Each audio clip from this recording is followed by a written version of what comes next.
strange yellow cat. The cat was thin, with large, intense eyes which gleamed amber in the light. "If you were black," he muttered, "I'd welcome you. But get out."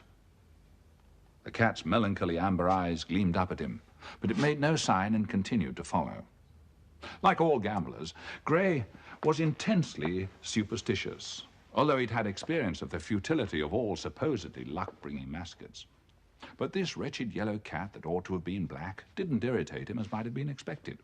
"Come on then, you yellow devil. We'll eat together."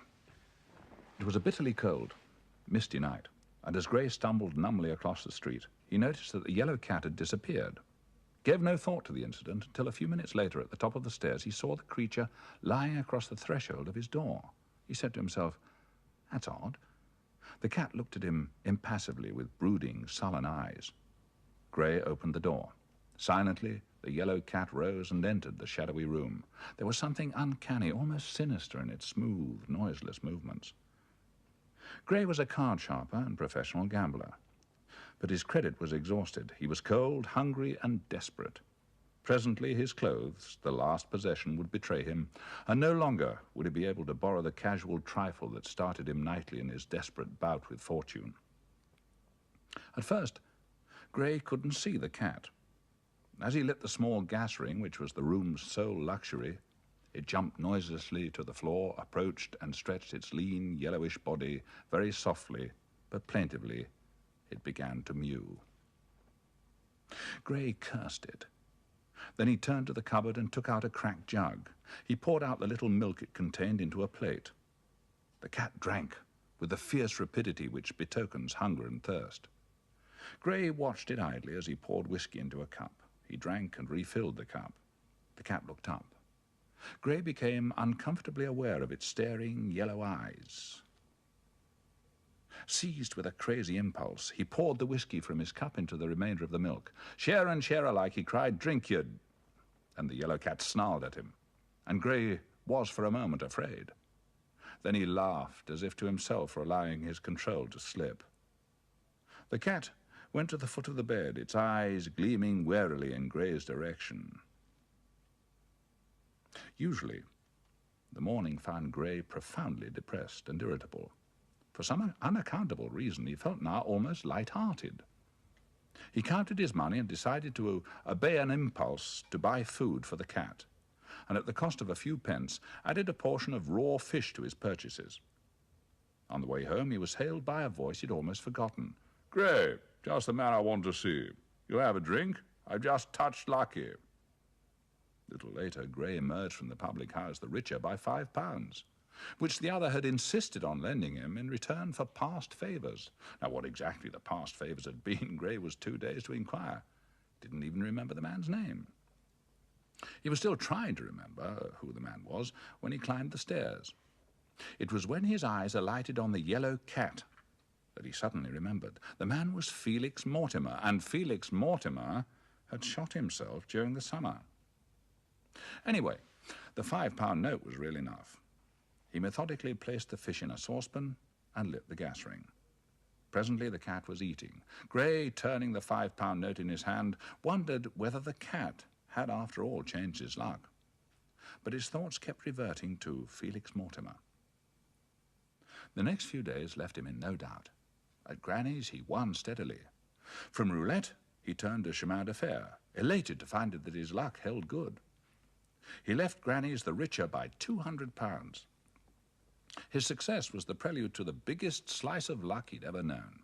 He gambled scientifically, striving to reach that high water mark at which he could stop and never gamble again.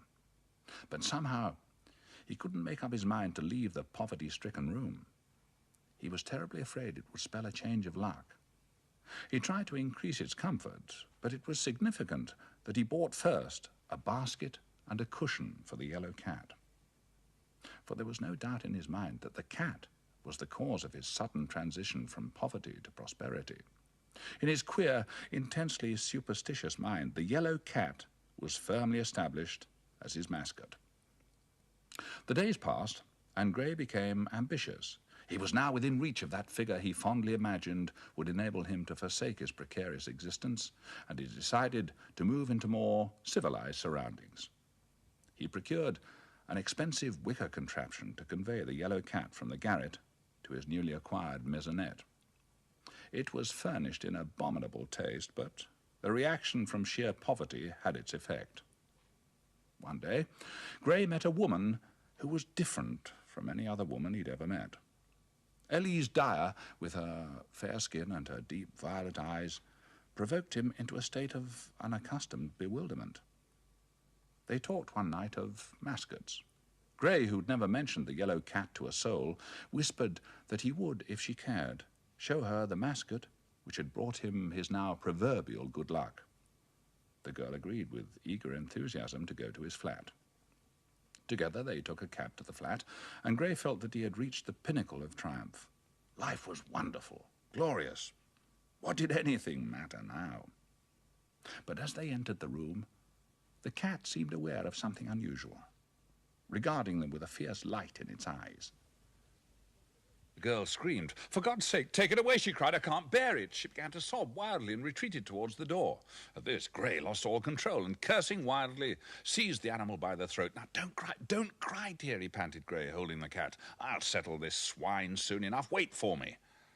Gray ran through the deserted streets. The cat lay inert in his hands, its yellowish fur throbbing. He scarcely knew where he was going. All he realized was an overwhelming desire to be rid of the wretched creature. Not far from Gray's new establishment ran the Prince's Canal. To the canal he ran, and without hesitation he threw the yellow cat into the water. The next day he realized what he'd done. "You're a coward," he thought. "Why don't you act like a man? Go to the tables. See for yourself that you can still win." That night he received a vociferous welcome on his return to the Green Baize Club. But it was as he feared. He lost steadily.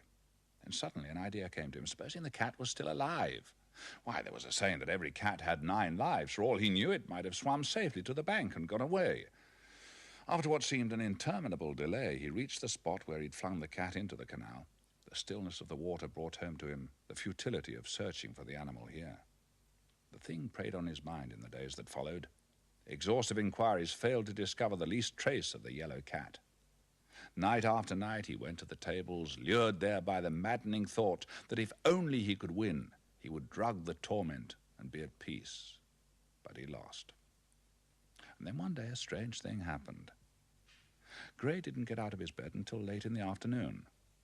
He crossed the room and caught sight of himself in the glass of his wardrobe. Only then did he realize that he was clambering over the floor with his head near the carpet, his hands outstretched in front of him. He stood upright with difficulty and reached a shaking hand for brandy. It took him 2 hours to struggle into his clothes, and by the time he was ready to go out, it was nearly dark. He crept along the street. The shops were closing. He reached the corner where he halted abruptly with a queer sensation of intense hunger. On the cold marble before him lay unappetizing slabs of raw fish. His body began to quiver with suppressed desire. Another moment, and nothing could have prevented him seizing the fish in his bare hands, when the shutters of the shop dropped noisily across the front of the marble surface. Gray knew that he was very ill. Now that he couldn't see the vision of the yellow cat, his mind was a blank. Somehow he retraced his footsteps and got back to his room. The bottle of brandy stood where he'd left it. He'd not turned on the light, but he could see it plainly. He dragged it to his lips. With a crash it went to the floor, while Gray leapt into the air, savage with nausea. He felt he was choking. With an effort, he pulled himself together to find that it was beyond his power to stop the ghastly whining sound that issued from his lips. He tried to lift himself onto the bed, but in sheer exhaustion collapsed on the floor, where he lay still in an attitude not human. A whole day passed before he moved. He stared at his hands. The fingers seemed to have withered. The nails had almost disappeared, leaving a streak of hornish substance in their place. In the fading light, he saw that the backs of his hands were covered with a thin, almost invisible surface of coarse, yellow fur. Unimaginable horrors seized him.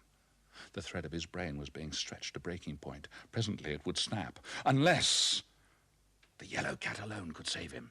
To this last human thought he clung in an agony of terror. He groped his way stealthily towards the one place which the last remnant of his brain told him might yield the secret of his agony. Down the silent bank he scrambled headlong towards the still water.